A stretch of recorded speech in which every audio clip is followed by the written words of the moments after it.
El Team USA de este año parece algo más flojo de lo que estamos acostumbrados a ver.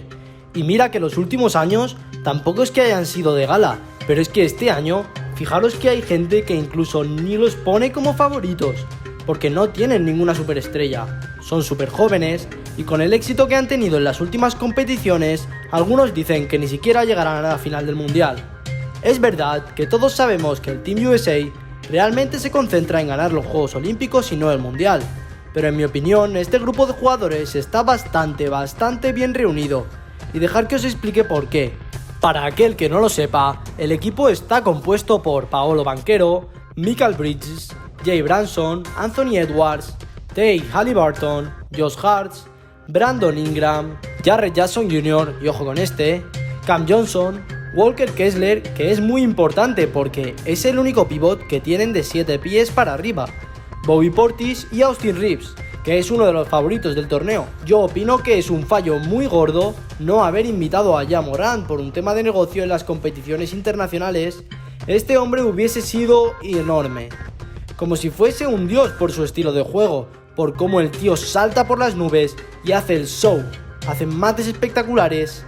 Es puro show y al Team USA le hubiese venido bien, al mundo del básquet le hubiese venido bien, y encima sería la superestrella de este equipo. Aunque también entiendo, por otro lado, que políticamente hablando, como que no se merecía representar a los Estados Unidos en una competición internacional por todo el tema que está teniendo con las pistolas y la violencia de la NBA. ¿Pero por qué digo que este equipo está bien? Bueno, a pesar de tener debilidades, porque están orientados principalmente en la defensa, algo que normalmente habíamos visto que le daba igual, y tienen varios jugadores que no solo son conocidos por ellos, sino que les gusta defender, además son grandes, muy versátiles, son muy jóvenes, que eso está bien para poder competir durante muchos años, y alargar un poco la trayectoria de estos equipos, que Estados Unidos, donde seamos muy honestos, no es la tradición, y ahora que el baloncesto internacional empieza ya a estar a un nivel donde Estados Unidos ya no lo tiene tan fácil, considero que es súper importante que los Estados Unidos formen un equipo con trayectoria a largo plazo. Los Estados Unidos no han rendido como todo el mundo se esperaba, por ejemplo en los Olímpicos.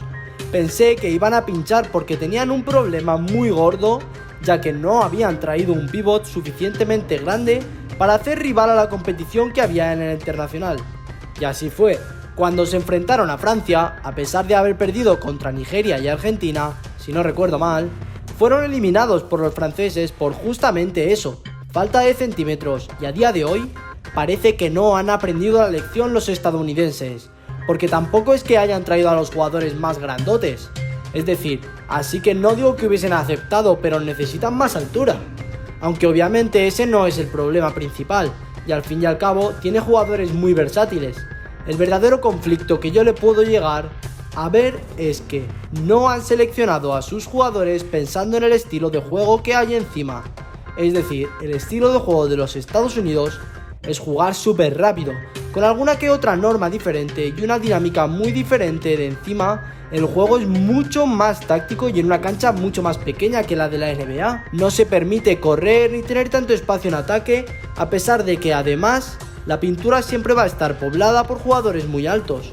Todo esto puede suponer un problema si se enfrenta a la típica selección con un juego sólido, con un seleccionador que sea un genio del baloncesto, así que sobre el papel de la táctica no debería ser un problema, pero es que justamente lo ha sido anteriormente con Greg Popovich, alguien que tampoco va corto de táctica. ¿Y por qué es eso? Porque es que estos equipos se juntan durante un mes solo de competición y a jugar contra las internacionales que llevan años conociéndose, y al fin y al cabo en los últimos emparejamientos se ha notado eso, que no son suficientemente equipo porque talento van sobrados, pero con este poco tiempo que están juntos realmente no se llegan a conocer. Y esa es otra, que la gran mayoría de jugadores que han sido seleccionados nunca han jugado juntos. El problema es que se enfrentan contra selecciones que llevan muchísimos años juntos, como España. Ellos mueven el balón y tienen unos sistemas defensivos tremendos y que son capaces de plantar escalas simplemente. Por eso la estrategia de juntarse para el verano como si fuese un summer camp funcionaba anteriormente, pero ahora el nivel está mucho más arriba y realmente los mejores jugadores del mundo ya no están para el Team USA. Pero para mí el gran problema de verdad, el más importante, es que están literalmente apostándolo todo a su sistema defensivo para darles la oportunidad de contraataque a punta pala. Obvio que contra, por ejemplo, Puerto Rico, y perdón para los puertorriqueños, que es una selección pues mucho menos fuerte, eso funcionaría porque se los comerían y a la que pondrán esa marcha no hay quien los pare, pero contra la selección española esto no funcionaría porque son equipos, primero, de profesionales de muy buen nivel, segundo, muy bien entrenados y con jugadores muy inteligentes que no tienen miedo a ponerse físicos contra nadie, jugadores defensivos con unas habilidades increíbles, pero de nuevo dependería mucho de ver cómo este sistema de juego, porque si miras la plantilla es lo que propones, les da beneficios y además son jugadores muy jóvenes que se van a enfrentar a tíos ya en su prime o con unos galones que tela, donde se van a ver muchos errores y eso en los partidos complicados se va a notar. Por ejemplo, Anthony Edwards, que viene siendo el abanderado número 1 de todo el proyecto de USA, es alguien que en la NBA se la saca, pero siempre en una jugada o en varias en un mismo partido que tiene jugadas importantes de momentos muy bajos de IQ. Y pensar que está jugando contra perros viejos, ya yo creo que eso le van a pasar mucha factura. Y empiezas a poner las cosas en conjunto, ya no es que solo sean jóvenes, que no tengan química, que las dos son diferentes, que tampoco tienen tantos buenos jugadores a nivel internacional. A lo mejor hay alguien del top 3 del mundo, no es eso si colectivamente son el grupo más talentoso. Pero últimamente eso no ha sido suficiente para ganar y no considero que vaya a ser suficiente en este campeonato. Dicho esto, tampoco quiero decir que vayan a ser un fracaso. Obviamente yo tengo alguna que otra expectativa de que lleguen muy lejos. Si es verdad que perdieron contra su equipo B, es decir, la selección de jugadores que realmente no llegaron a pasar a la siguiente ronda para llegar al siguiente nivel y representar a su país. Pero también debe ser porque están en modo verano. Yo digo que van a llegar lejos y van a dar mucha guerra. Aunque hay unas selecciones también este año que vienen muy preparadas, para mí la más peligrosa, sin lugar a duda, es la Eslovenia de Luka Doncic, porque tienen la continuidad y tienen al jugón de turno, es decir, Luka. Cuando juegan con la selección se transforma, los tiros libres y los triples suelen ser el factor que suele indicar la balanza entre si ganan o pierden. Pero este hombre para mí es que en competiciones internacionales es Dios. Luego está Canadá, que tiene señores que vienen de ganar el anillo, y también tienen a Dillon Brooks, que bueno, no está mal.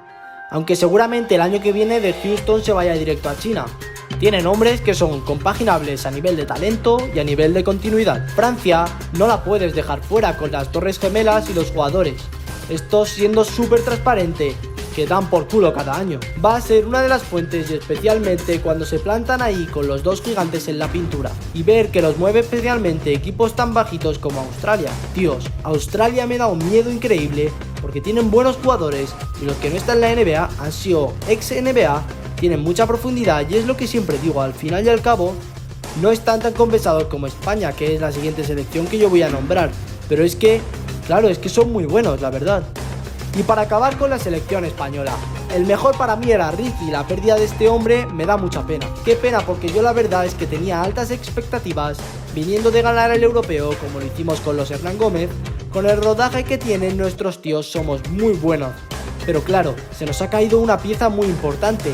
Lorenzo Brown, me imagino que estará de vacaciones en Albacete, pero no va a poder venir, así que bueno, señores, dejadnos a vosotros qué pensáis en los comentarios. Yo creo que este mundial va a ser entretenido, sobre todo va a ser un preview de lo que se vienen en los Olímpicos de París, que esos sí que van a ser heavies a pesar de que Francia va con un equipo donde no está ni Embiid ni Wembanyama.